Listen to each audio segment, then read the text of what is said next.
The men and women who build the best ships in the world are covered by a written contract negotiated by their union, Local 8888 of United Steelworkers. That collective bargaining agreement with Huntington Ingalls Industries impacts every hourly employee in the Newport News shipyard.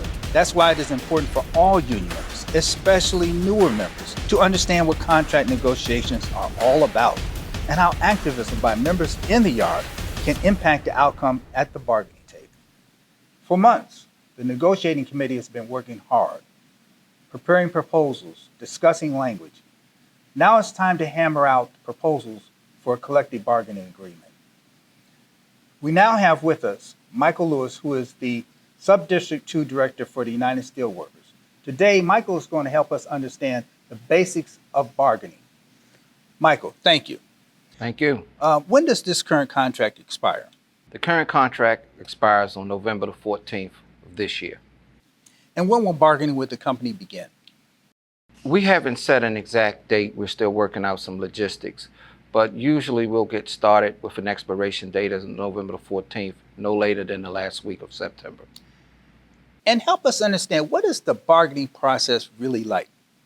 Well, initially we'll get together with the company and we'll talk about certain things that we can already agree upon mutually. And then we'll start to exchange proposals.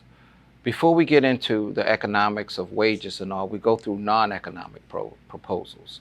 And an example of a non-economic proposal would be something like language within the grievance process. We have language in there that has a time limit on when a grievance can be filed. And one of the things that we may look to do in this round of bargaining is expand that time limit. And that would be an example of a non-economic proposal. When it comes down to economic proposals, naturally wages and benefits,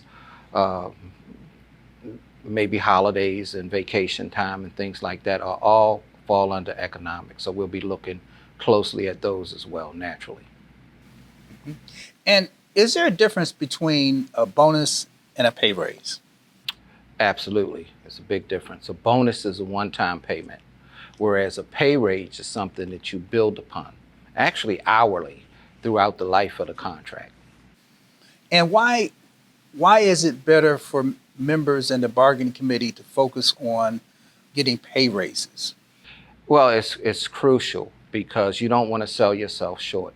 You earn your money every minute you spend at work. So your wage increase reflects that over a period of time instead of a one-time payment, and you're done with that. So we prefer wage increases instead of bonuses. Will members be provided specifics of the proposals? We won't get into specifics in bargaining. We're going to bargain in good faith. Both the union and the company have a responsibility to do so, to bargain in good faith. What we will be doing is we'll be giving our members updates about whatever we can, whenever we can, to let them know how the process is going. And how will you make the company appreciate our members as essential workers? Well, we will remind them of the fact that they were essential workers, that our members came through and delivered during a national worldwide pandemic. They rolled up their sleeves and they went to work. They took the necessary steps. And we think that they've proven to the company their value during this period of time and to everybody else. So now it's the time for our members to be rewarded with improvements in their contract for the sacrifices that they made that went above and beyond. Thank you, Michael, for that great presentation on the basics of bargaining. I think our members are very much more enlightened than before. Check out some of our other bargaining videos so you can learn how to help us win the kind of contract that truly values essential workers like you. And remember, a good contract is no better than the members who know what it says and what it means.